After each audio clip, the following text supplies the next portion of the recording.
A major break in one of Weld County's oldest cold cases, labeled Jane Doe 1973. The remains of a woman found near the bank of the St. Vrain River west of Platteville now identified. And Denver 7's Amy Wattis sat down with the county's cold case investigator more than 2 years ago now when they were asking for help. Now she's following up with this latest break in the case thanks to genetic genealogy.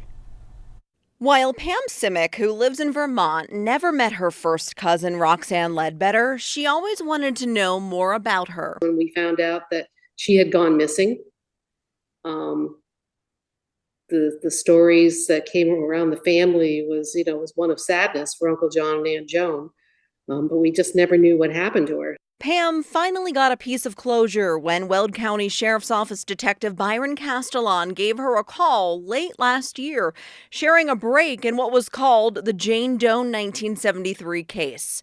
That break, Jane Doe's true identity. Through genetic genealogy, we were able to identify her as Roxanne Ledbetter from Los Angeles, California. This is the last known photo of Roxanne, a yearbook photo from Lawndale High School in Lawndale, California.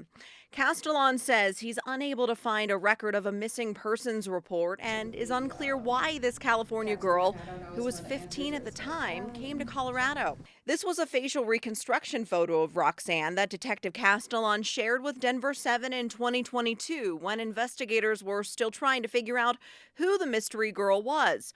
It's a bizarre case because of so many unanswered questions about how she disappeared, when and why she ended up here. There was no relationship in Colorado that we are aware of. Her parents and brother are no longer alive to share any information. Castellan says hunters found Roxanne's skeletal remains along the bank of the St. Vrain River north of Highway 66 and 4 miles west of Platteville in November of 1973. What does it mean for you to be able to identify her? This is your oldest cold case in Weld County. It's great. It gives me hope for other cases with this genetic genealogy. Genetic genealogy is eventually how Pam was tracked down, using DNA from Roxanne that Castellan says was extracted from her remains at Lynn Grove Cemetery in Greeley in early 2022. It was then up to the Colorado Bureau of Investigation to create a family tree using websites like GEDmatch and Family Tree DNA to make a connection. I'm glad there's a name. I'm glad that she's been identified and she's not known now as Jane Doe. She has an identity. It brings up a lot more questions, like I said, though. How? What happened? How did she get there? Who did this to her?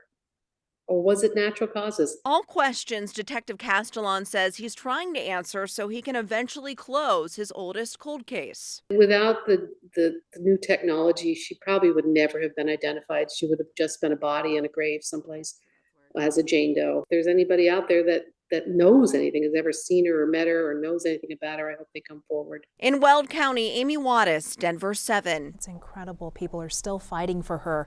And if you have any information about Roxanne Ledbetter or the details surrounding her death, you can reach out to Detective Castellan at the number on your screen.